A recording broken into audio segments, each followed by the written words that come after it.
Hi guys, I'm a certified dog trainer and today we're going to go over some of your most frequently asked questions about loose leash walking. First up is proper gear. I prefer harnesses that clip in the front because they are going to naturally discourage pulling. My favorite harness of choice is the Two Hounds Freedom Harness because as you can see here, it has a clip in the front and the back. This prevents too much strain from being put on one part of the dog's body and gives you a little bit more control while you're working on leash skills, especially with a strong puller. The first thing I like to teach a dog when we are working on leash skills is auto check-ins.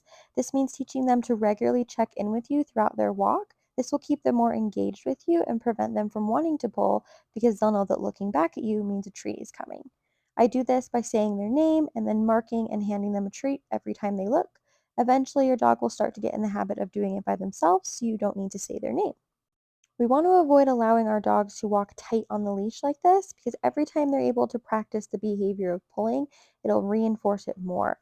Instead, we want to replace that behavior with walking loosely on leash, and to do this, we want to reward them for engaging with us, which is where your check ins come in handy. After teaching check ins, the next step is to work on a loose leash walking technique. One technique I frequently use is called drop the treat. Every step you take, you're going to drop a treat where you want your dog to be. This should be next to you on either your left or right side. This teaches them that good things happen when they walk in a certain position next to you and helps to replace the unwanted behavior of pulling. Eventually, you'll work your way up to every other step, every 5 steps, every 10 steps, etc. Just remember, we always want to continue to reward our dogs for behaviors that we want repeated.